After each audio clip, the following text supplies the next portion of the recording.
马施主，这是什么意思？用这个划过去。啊？用这个划过去？啊？万一断了呢？请放心，这块牛皮很坚硬。现在正是无奈之时，所谓色即是空，你只要不看下面，眼一闭，腿一蹬，人就过去了。来，双手抓紧，双手抓紧。不行不行不行！我说过不要看下面。来，我数到3，你就跳。1、2、3。不行不行不行，这个太高了。要么你先来个试验。我先过去，你一个人就更不敢跳。要不，你就往回跑。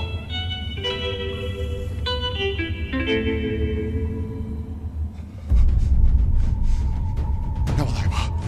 手抓紧。1、2、3。哎，我先说一句，我记得我从来都是恐高了。然后我记得我大概3岁的时候，我就说。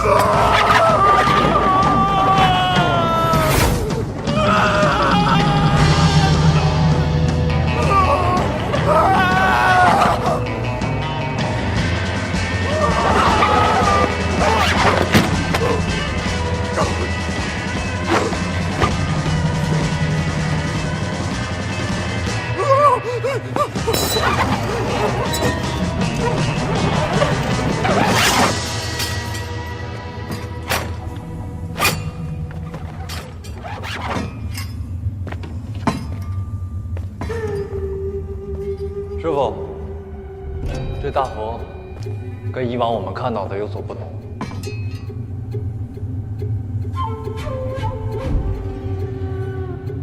西夏是以党项族为主，党项人起源于藏地，后来辅佐唐王开疆拓土，立下了汗马功劳，被赐国姓李。他们笃信藏族传统佛教，受印度的影响比国内大许多。那些佛像穿着皆是唐装，但形象上更接近于佛教发源地的原始形态，所以看起来是有些出入。阿弥陀佛，阿弥陀佛，阿弥陀佛，阿弥陀佛，阿弥陀佛，阿弥陀佛。马施主，你这是干什么？让我们的安全回来，什么神都有吧。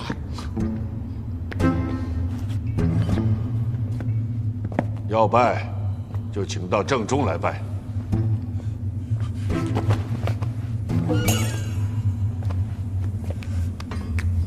阿弥陀佛，阿弥陀佛，阿弥陀佛，阿弥陀佛。这是什么情况啊？这个又是什么情况？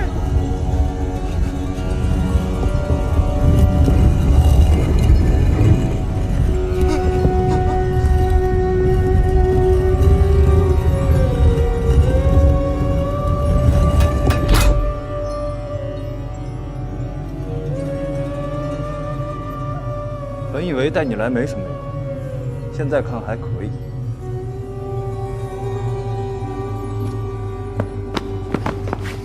你看，我还是有用的。马施主，这下边的玄殿里一定藏有各种珍宝，也必定有更加厉害的机关，你可千万小心，万一有紧急的情况，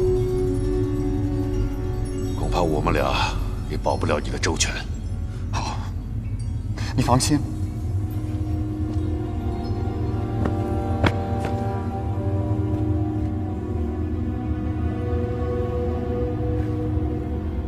哎，他手里拿什么东西？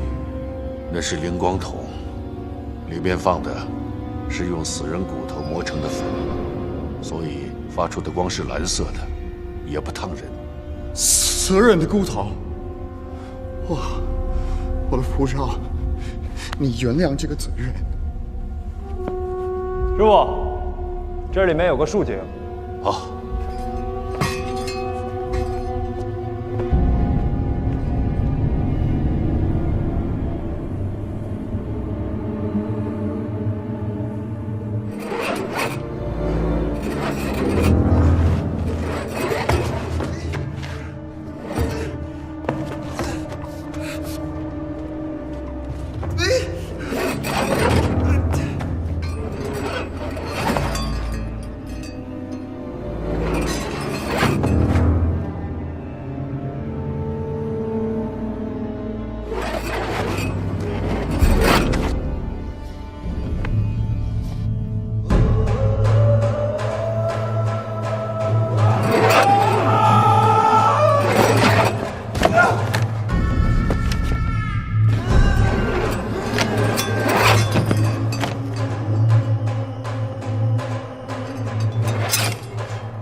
刚才是中国的鬼魂吗？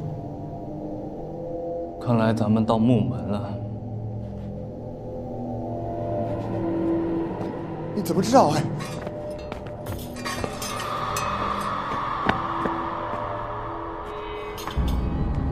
哎，这一间有门啊！你确定你要先走吗？玄门好进，玄道夺命。成悟道绝对不简单。我先去探探。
寻宝探险靠我老胡，找对象就用一对，来一对成一对，撮合一对又一对。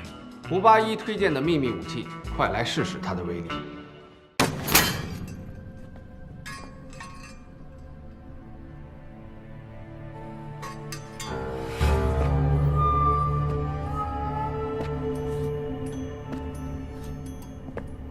哎呦我的妈呀！快枪手学长，你真的太厉害了！你刚才是so棒！你以后必须得教我一下。哦，还有，我也要借一把伞。马施主，那金刚伞可是搬山一派的宝贝，要是没有多余的，可以给你。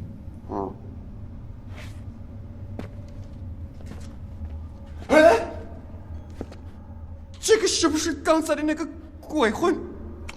那可不是鬼，那是秦国的大将翁仲。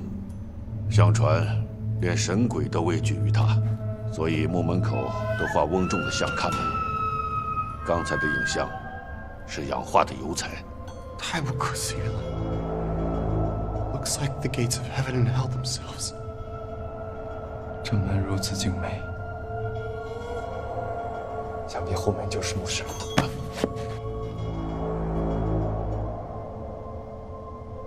这西夏人古灵精怪的，虽然不用门钉，而用玉盘，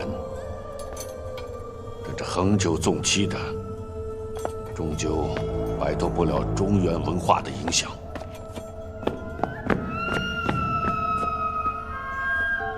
这些似乎是西夏门，师傅可否认得？西夏当年东进黄河，西至玉门，南接萧山，北控大漠，与宋辽成鼎立之势，非常强盛。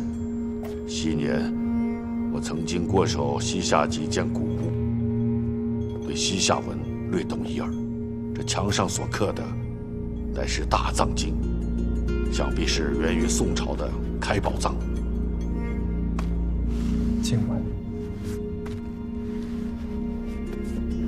那上面可有开门的线索？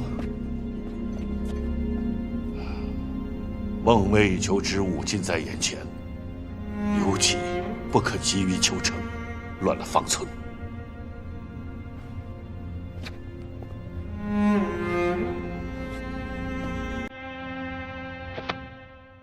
弟子谨记师傅教诲。这些玉盘绝不可轻动，一般谢领之辈用力破门，一定会触发机关。其他的自认为懂得风水八卦的人，想利用玉盘晃开玉门，也恐怕会遭遇不测。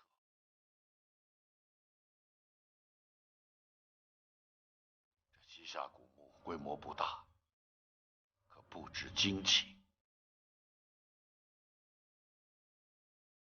这玉门之后，一定有流沙毒烟之类的绝户机关。最稳妥的办法，只有从墓道下面进去。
多加小心，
原尸呢？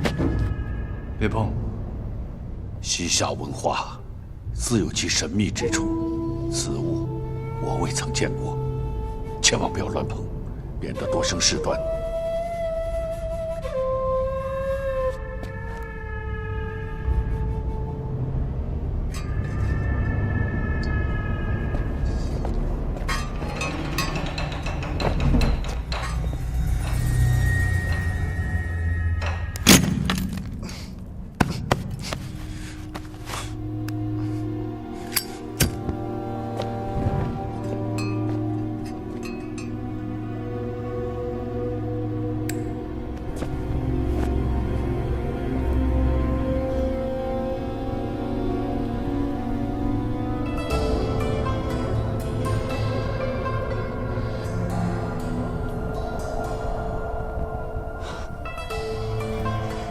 原来马可波罗的游记都说的是真的，神奇的东方果然遍地荒街。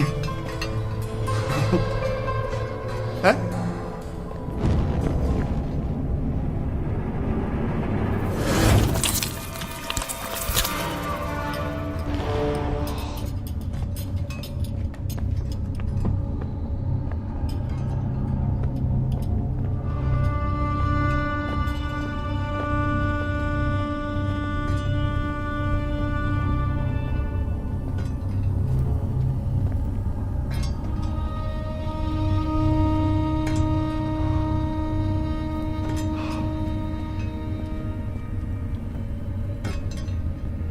那么多的城堡，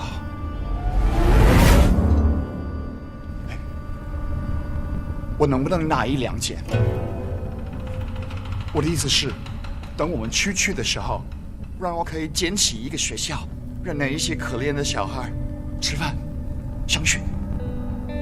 这些都是中国的国宝，不能流落海外。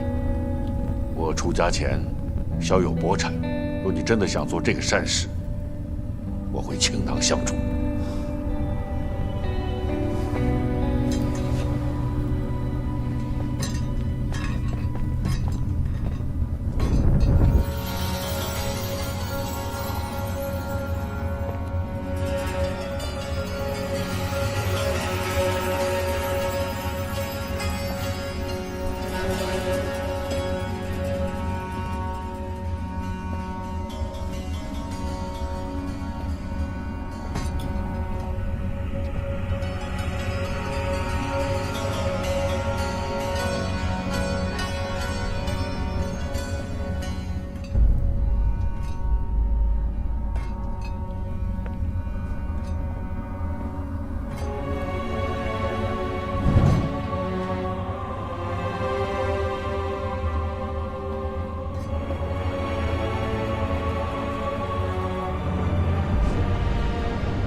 形势已破，乃大凶之穴，在这下面所有的法器都会失去作用。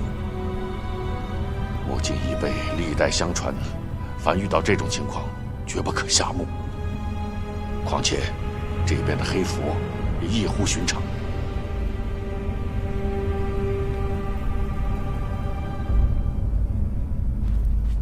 莫珍珠。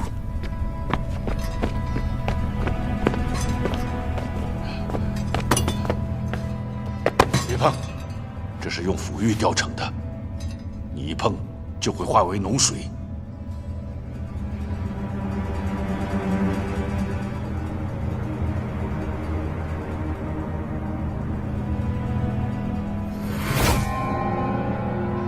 左边长明灯低了半寸。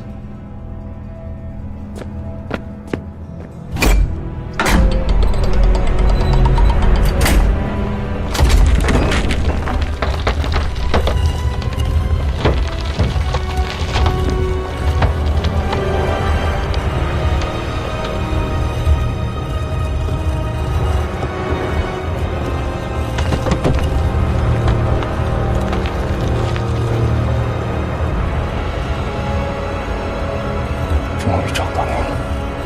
站住！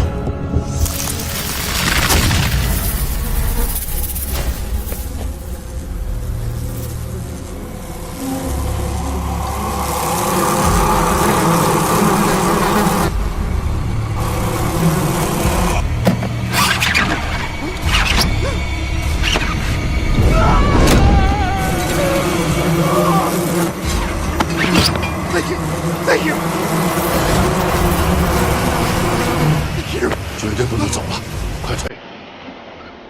我最晚招募珍珠几千年了，牺牲无数，如今就在眼前，我如何能退？竟是我带着两小子先走。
南角方向点开蜡烛，规矩不能坏。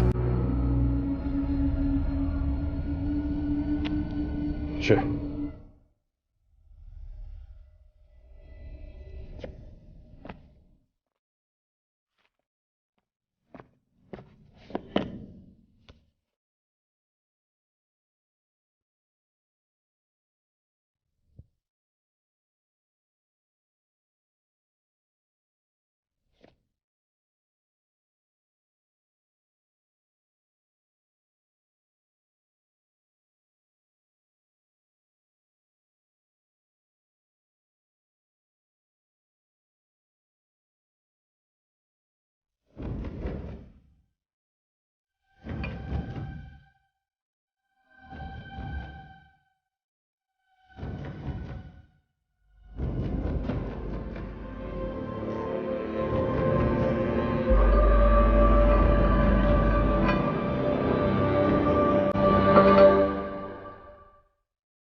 鹧鸪哨以为数千年的寻找即将得愿所偿，却只看到一块刻满了异纹的龟甲。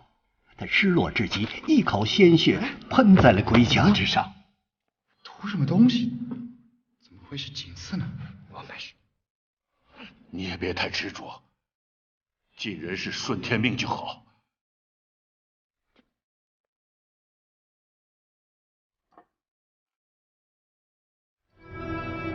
这龟甲上多次出现木尘珠的符号，一定跟木尘珠有关。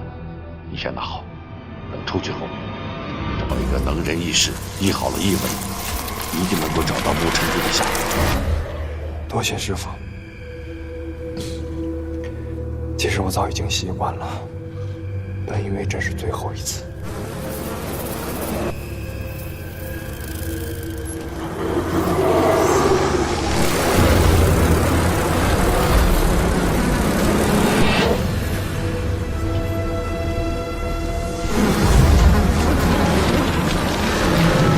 原来是获得温度，吸引那个黑影。一旦有人进入燃起火把，就必死无疑。心下我苦得很。我明白了，他们找什么呢？人。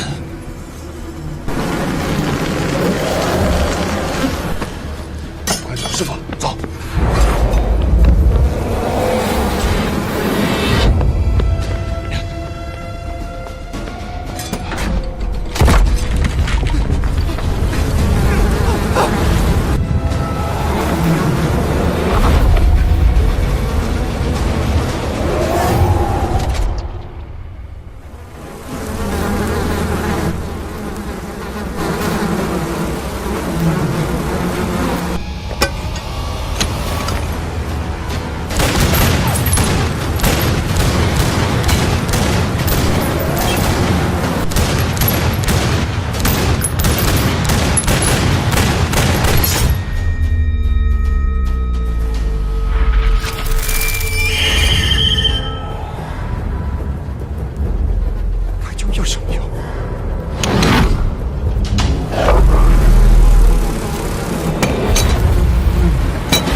上去！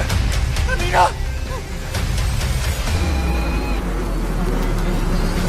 快点上去！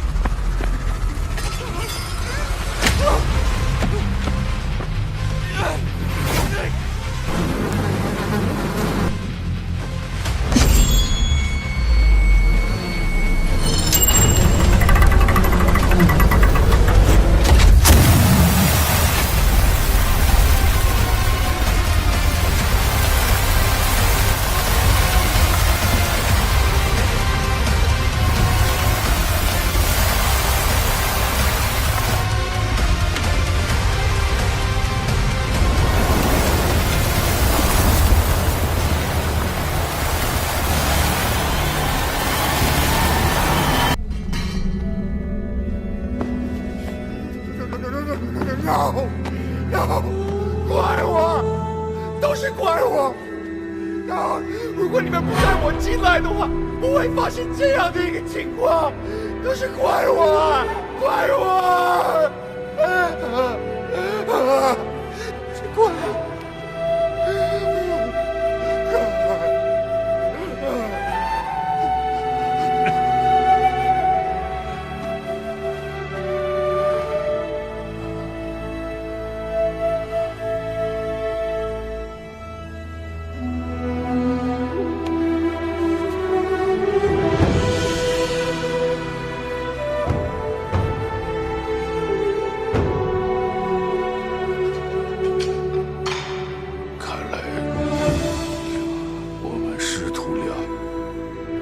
就此话别。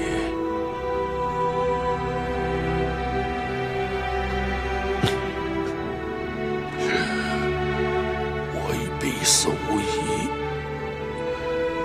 你又何必打上一笔呢？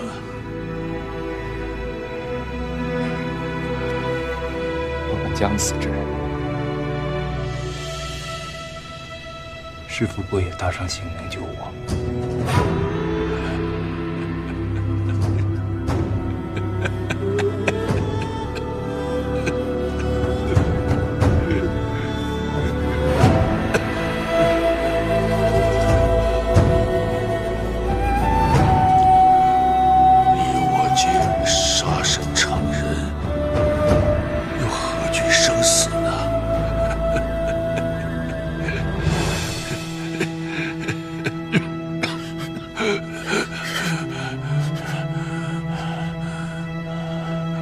只可惜，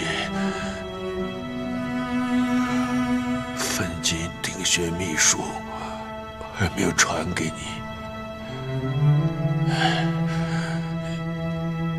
你去找金算盘，此人呈商贾打扮，常在黄河两边活动。他善星象风水。可有的师傅张山莲子相提并论的，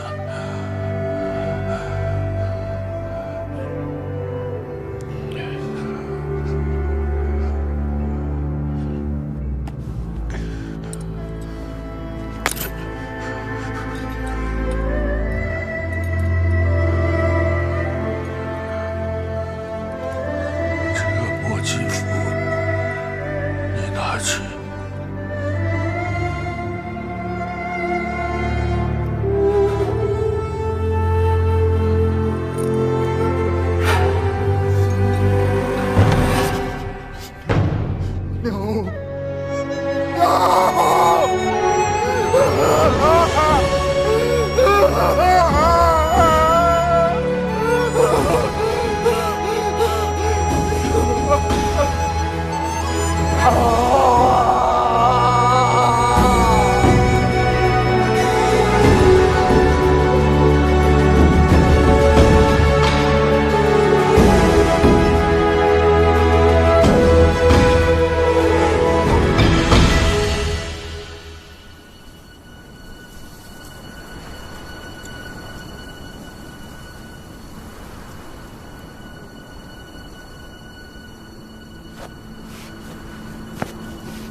此后，鹧鸪哨走遍了黄河两岸，也没有找到摸金校尉金算盘的踪迹，更无从解读龟甲上的密文。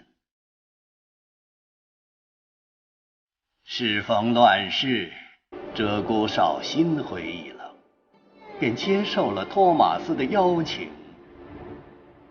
移居国外。后来，我外公就定居田纳西州，开了一家贸易公司，再也不管这些事情了。你外公真是个英雄啊，竟然用了一辈子的时间寻找木尘珠。什么木尘珠啊，凤凰蛋，我以为只是民间传说呢，都是没影儿的事儿。本来还想跟二位爷多亲近亲近，没成想啊，让你们二位摊上这事儿。怎么说话呢？什么叫我们摊上了啊？说来说去，还是说那珠子找不着呗？那你这叫什么屁线索？杨姐，你得这病是遗传，可以理解。那我跟胖子怎么就能染上呢？我怀疑，木尘珠曾经出现在精绝鬼洞里，它的病毒附在空气中，而你们两个刚好当时都受伤了，所以就被感染了。啊，照你这意思，这木尘珠不是什么宝贝，只不过就是病毒源。很多专家都这样猜想，但是因为谁都没见过木尘珠，所以不敢下定论。如果是病的话，就不能治吗？我外公也曾经尝试过很多的方法，都没有效果。即使往人身体里注射铁剂，最终因为病毒的原因被排斥，不能吸收。所以只有找到病毒的根源，研究它的特性，找到进一步的解决方法。无论如何，我们都要先找到木尘珠。合着怎么都是个死是吧？亏我还在这虚心听了半天呢。胖子，收拾东西走人。哎，不是，怎么着的？这是拦着我啊！咱不找木尘珠了，找什么找啊？瞎折腾什么呀？踏踏实实回去过2年好日子不行吗？这也是死，那也是死，还有什么辙呀？胖子啊，这事儿不能赖别人，要赖我，是我害的你。就是他了。哎，嘛呢？干嘛呀？这一惊一乍的，你干嘛？我自拍。不是，老婆，你听我跟你说，你现在必须冷静，必须得冷静。松开！不是，事情已经这样了，咱们该治病治病，该找药找药，是吧？你着急有什么用？咱把话听明白了再说呀。我听得挺明白的，这美国妞就是坑咱们，才想弄死你，知道吗？你们二位怎么还把词儿给换了？这没你事。哎，这句词儿没改。老我认为啊，杨小姐肯定不是这样的人，是吧？哈，你想，人家不远千里来找咱们，人家图什么呀？这事一定有解决的办法。是吗？是。真的假的？真真的。这可是你说的。就是我说的。得嘞。不好意思啊，杨小姐，咱接着聊。胡爷，您这唱的是哪出？什么唱哪出？我要不帮你把这火撒出去，你他妈废话比我还多呢。赶紧坐着。是。听着。哎。喝点水，喝点水。滚！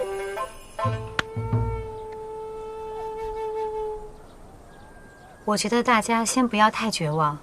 这次多亏了孙教授帮我翻译了龟甲篇上的文字。原来我外公留下的是一半的龙骨天书。龙骨天书。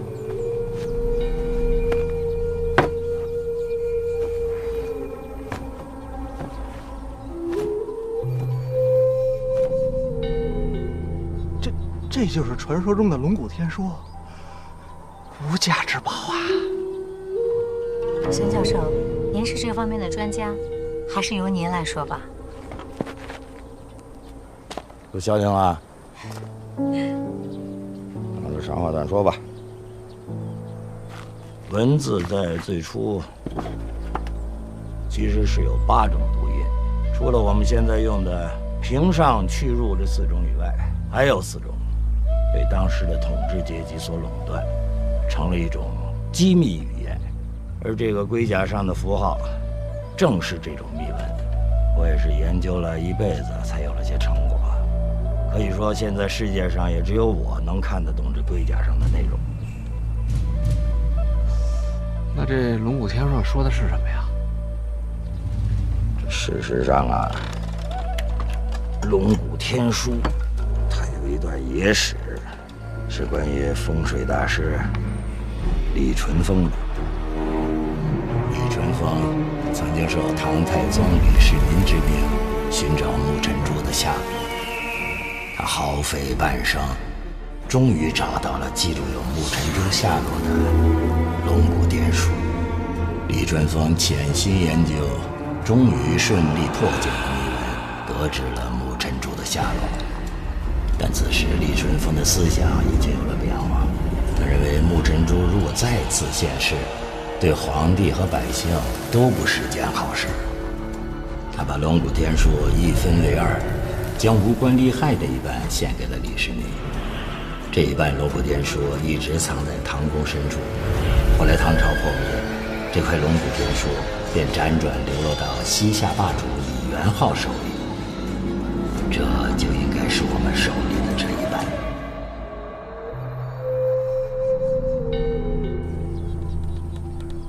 至于他藏下的另一半，据说是被他带进了自己的坟墓。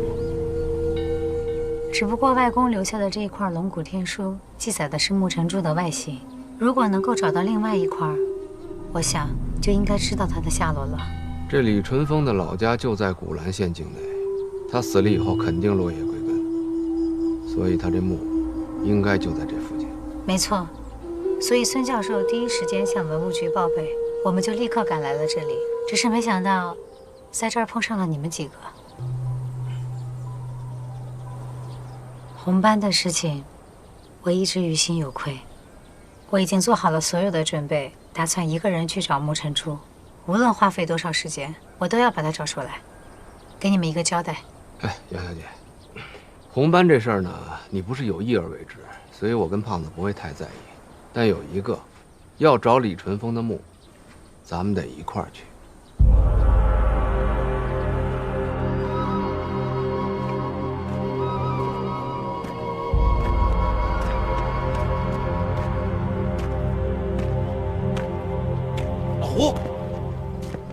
老胡，哎，那红本本来是他害咱们得的，咱们干嘛跟他去啊？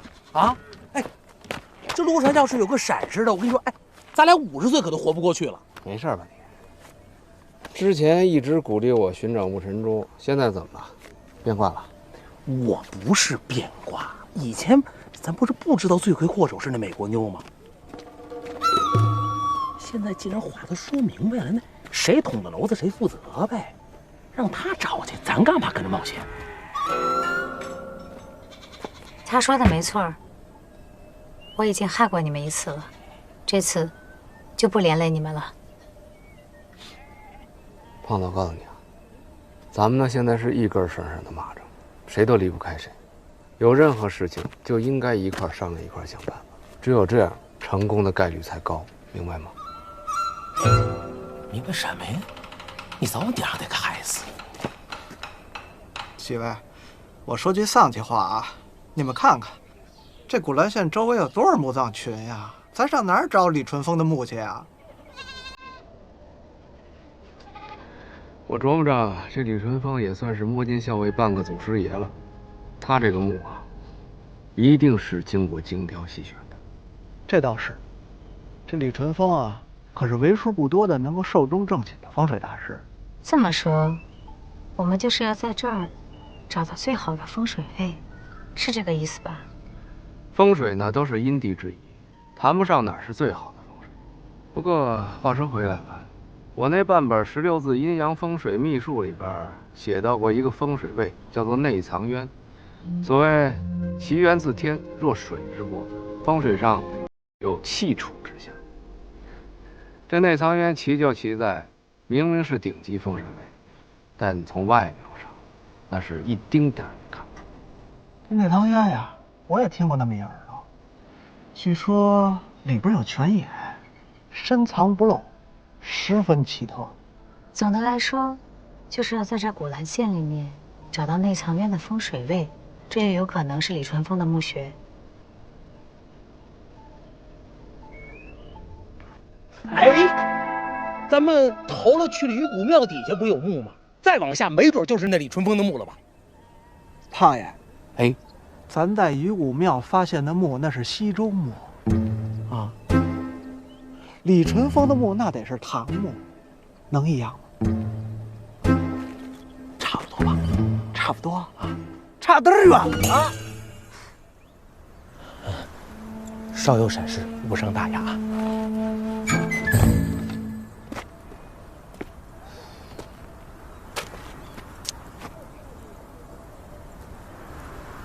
没事儿，实在不行，咱们就把这儿所有的地形给它勘察一遍，大不了就把古兰县里边所有的唐墓扫一圈，翻个底儿朝天。那咱这样可是大海捞针呐！怎么着，瞧不上自个儿啊？不是，胖爷，这次可是国家文物局的孙教授配合咱们替国家进行文物发掘工作，连我大金衙一介平头百姓也义无反顾舍命陪君子了。怎么着？您有参军梦想的人怂了？我怂？不能够。孙教授说了，龙岭迷窟地势特殊，容易塌陷。如果真能找到李淳风的墓穴，进行科学的发掘，也是对国家文化资产的一种保护。都听见了吧？放心吧，杨小姐，都歇着吧，明天一早出发。行，老七，长得跟鸡子似的，还挺有觉悟。嘿，您别拿豆包不当干了呀。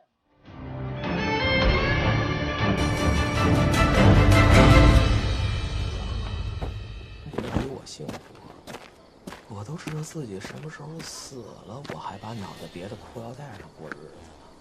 不是，要我说那叫什么猪的那他根本他就没有，他要真有的话，你说折胡山那么大能耐一人，他都找不着，凭什么我能找着啊？是吧？要说我这辈子也够背的，想当兵吧没当上，做个小买卖也没挣什么钱，好不容易这次跟老胡有这么一能显能耐的事儿，我还遇上这。我这次要是真回不去了，就连我妈做的炸酱面我也吃不上了。那我这次要是能回去，我再也不嫌你做的炸酱面难吃。要说我也真不孝，这么多年也没给你娶个儿媳妇儿，给咱老王家留个后晌。谁？我，你什么时候来的？瞧你那点出息，你听着什么了？没听见什么呀？好像就听见什么炸酱面娶媳妇儿。什么叫炸酱面娶媳妇儿啊？行，你惦记那美国妞，你不行，我惦记媳妇儿。别瞎说，谁惦记他了？哎，你爱惦记什么惦记什么，别惦记人家老乡家的羊啊！啊，谁惦记羊？哎呀，哎，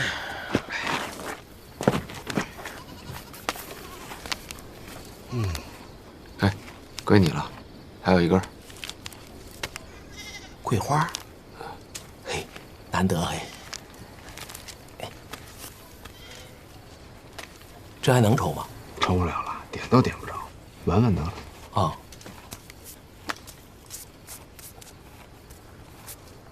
哎，胖子，你还记得小的时候你在院里老挨揍那会儿吧？你说这话我就不乐意听。嘿，什么叫我老挨揍啊？要不是你小时候长得跟韭菜苗似的，老受人欺负，我至于挨个找人打架去呀？得，我还记着有一回我那包让人给抢了，一拎块板砖就奔人家去了，让人家那哥5个揍得跟血葫芦似的，那血流的一直滴到我们家门口。哎，我记得当时天特冷啊，你把包给我的时候，都让你给捂热了。我当时真是不知道那哥5个都在家。哎，他们家最能打的是那小的，那家蹦起来拿板砖拍我，手那叫一个黑。哎，你还好意思说我让人家给揍了，你愣吓得1个礼拜没敢上学。哎呦，瞧你那出息那怂样！我不是1个礼拜没敢上学，你不知道，我也找了块板砖。这我还真不知道哎。怎么你替我报仇去了？没有，我给自个儿来了个自拍，给我疼的那大包，1个礼拜都没好，跟脑袋上顶着一寿桃似的，我怎么上学啊？你有病啊！你那板砖拍自个儿？我不就想知道你当时有多疼吗？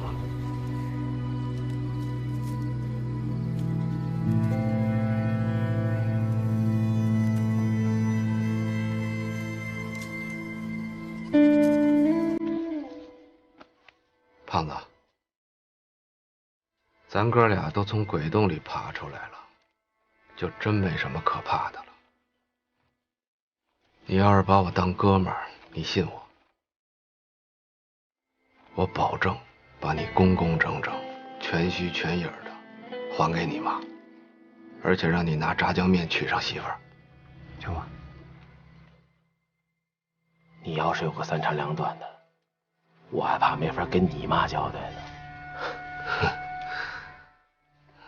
哎，你在北京干那点事儿，我可全知道。你没事就去接近那对孤儿寡母的，你不就是为了图一个心理安慰吗？你接济得过来吗？你怎么知道的呀？我什么不知道啊？要这么说，老胡你还真不能死。你说你要没了，你那些牺牲了的战友是不是挨个得从地底下爬出来把我给掐死啊？滚蛋！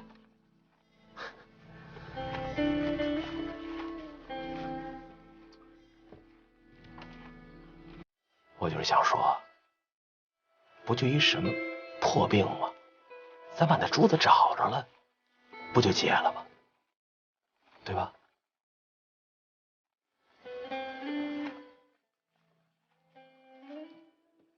对，给他找出来不就结了吗？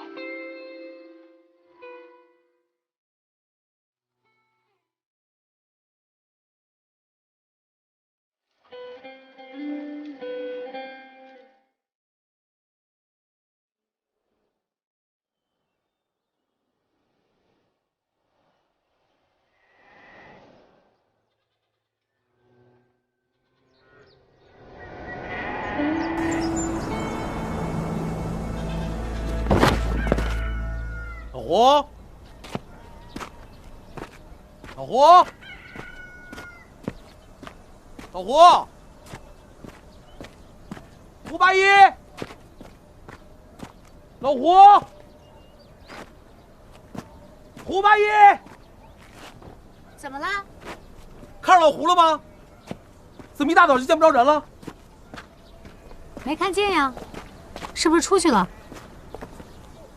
你赶紧回去看看，你带的装备少了没有？老炮爷，老胡呢？没见着啊，锻炼去了吧？别胡说，他从来不锻炼。嘿，大活人还能丢了？绳索、公民铲、手电筒全都没了。坏了，肯定是昨晚自拍那事没聊明白，他自个儿找木去了。不行，我不能让他一人送死去。哎，别慌，听我说，一种可能，他直接奔野外的墓葬区去了，你们俩去那儿找。那你呢？还有一种可能，如果我是他，我会先去县城打探李淳风墓的消息。马大胆他们不是在找你们吗？所以啊，县城只能我去。嘿，杨小姐，您是人漂亮，脑子更漂亮。甭废话，赶紧走，带着我衣服装备啊！哎，得嘞。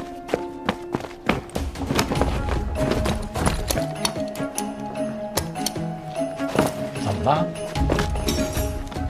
胡八一不见了，我们得去找他。那我也一起。您就在这儿休息吧，外面路不好走。那你们一定要注意安全啊！嗯。您歇着，我们走了啊！小心点啊！得嘞。老胡，胡爷，胡八一，胡爷，老胡。金爷，这附近应该就是墓葬聚集区了。好了，这崇山叠岭的，咱上哪儿找去了吧？边走边找吧，车到山前必有路。老胡，胡。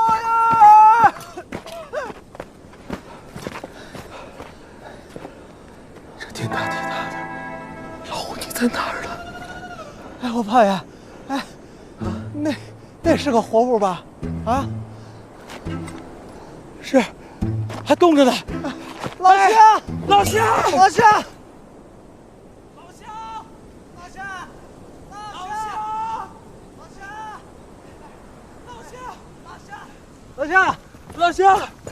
老乡，站住！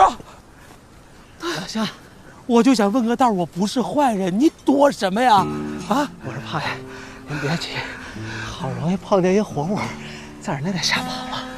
哎，老乡，你别害怕啊，我们就想跟您问个人儿啊，您见没见过一个跟我差不多高，比他瘦，跟我们俩似的，长得倍儿精神一男同志，您见过吗？我才刚从地里回来，有个人刚给我问路了，好像就是你们两个说的这个人，那比你们俩长得都好看。那就对了。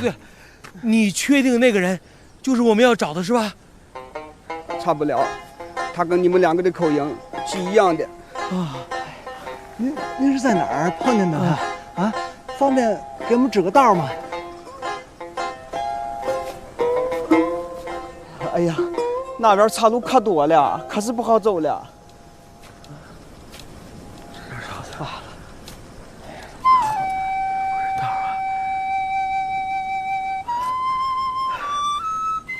反正我儿个没事，要不我带你们过去来，这一片我可是可说了。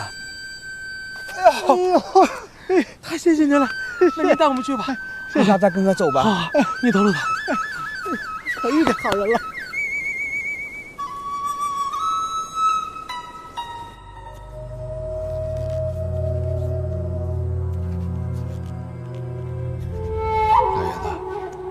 您要这东西，我给您带过来，您再仔细认认，看看是不是完璧归赵。嗯，果然没错。不光是这个，还有您那位朋友，我们把他给安葬好了。哎呦，那真是多谢啊！看来你们已经完全洞悉了老夫的暗算。我们找到这块蚊香玉的时候，我就觉得上面的气味有点似曾相识。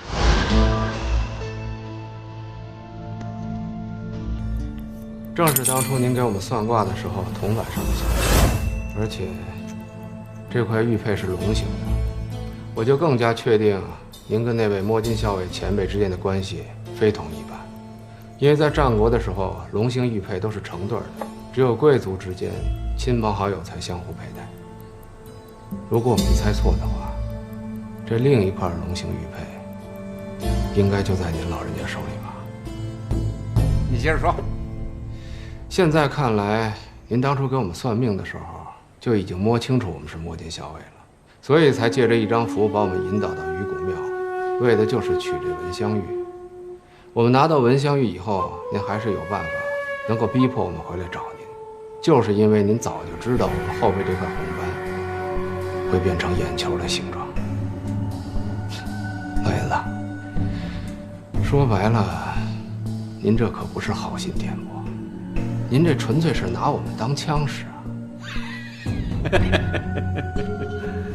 哎呀，这本来是我死马当活马医的手段，并没有指望你们能够获得成功。可是你们还真的拿着东西回来了，这倒让我刮目相看了。反正我们不能白跑这腿吧，有些话我还是得问一下您。问，是不是关于眼球红斑的事情啊？红斑的事儿我们自己已经弄清楚了。哦，我想问的事儿是李淳风的墓在古兰县什么方位？希望您指点指点。我只是一个瞎老头儿，这寻墓探穴之事那并非老夫所长啊。老爷子，您就别跟我兜圈子了。您跟于拱崖下边那位摸金校尉的前辈都是朋友，这古兰县附近的大小墓，您总得知道一样。您就明说了吧，李淳风的墓，您到底知道多少？这个嘛，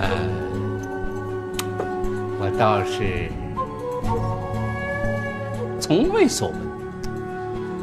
哎呀，你看啊，你帮了我这么大的一个忙，我怎么会骗你呢？可是实在是爱莫能助。胡阿姨，你怎么还信算命呢？你怎么找这儿来了？我把整个县城都快翻遍了，跟我回去吧，大家都等你呢。哎，这位姑娘是？